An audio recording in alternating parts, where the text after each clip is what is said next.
నమస్తే శ్రీ మాత్రే నమః శ్రీ గురుభ్యో నమః మే నెల 15వ తారీఖు 2025 గురువారం నాటి పంచాంగం ప్రకారము శ్రీ విశ్వావసు నామ సంవత్సరం ఉత్తరాయణం వసంత ఋతువు వైశాఖ మాసం కృష్ణపక్షం ఈ రోజు సూర్యోదయము తెల్లవారుజామున 5:47 సూర్యాస్తమ సమయం సాయంత్రం 6:37 ఈ రోజు తిథి తదియ తెల్లవారి 4:02 వరకు తదుపరి చవితి తిథి ప్రవేశము నక్షత్రము జ్యేష్ఠ నక్షత్రం మధ్యాహ్నం 1:58 వరకు తదుపరి మూలా నక్షత్రము ఈరోజు వర్జము రాత్రి 10:47 నుంచి రాత్రి 12:31 వరకు దుర్ముహూర్త సమయం ఉదయం 10:04 నుంచి 10:55 వరకు తిరిగి మరల మధ్యాహ్నం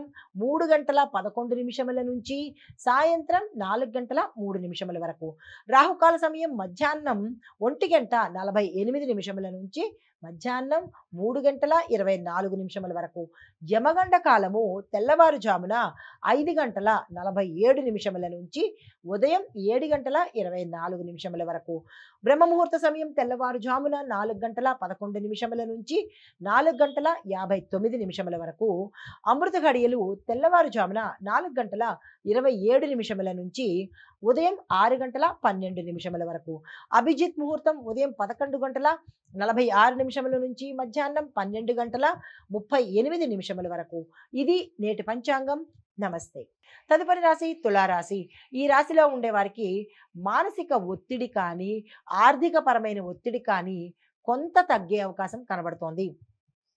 కుటుంబానికి మీరు అనుకూలంగా వ్యవహరించాలి. నాదింతే నేనింతే నా ఇష్టము అన్నట్టుగా ఈరోజు ఉండకండి.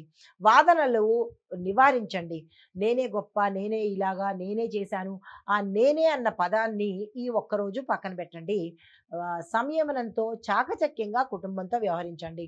సాయంత్రం నుంచి మీకు మంచి జరిగే అవకాశము కొంత మానసికంగా కావచ్చు, లేదంటే సానుకూలమైన ఫలితాలు సాయంత్రం నుంచి వస్తాయి. మీరు ఏ పని తలపెట్టాలన్నా సాయంత్రం నుంచి మొదలు పెట్టండి, సక్సెస్ సాధిస్తారు.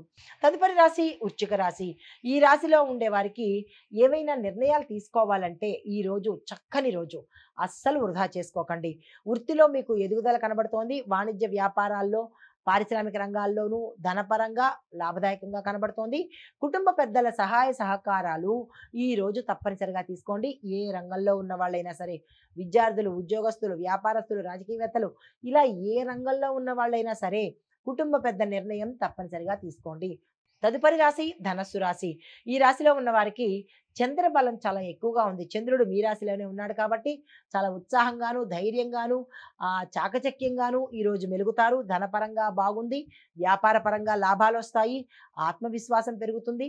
ఉద్యోగస్తులకు అంటే ప్రమోషన్స్తో పాటు ఉద్యోగం లేని వాళ్ళకి ఉద్యోగం వచ్చేటట్టుగా ఇలాగ ధనస్సు రాశిలో ఉండే వారికి ఏ రంగంలో ఉన్నవారైనా అత్యంత అనువైన సమయము. దాన్ని సామరస్యంగా వినియోగించుకునే ప్రయత్నం చేసుకోండి. వృధా చేసుకోకండి.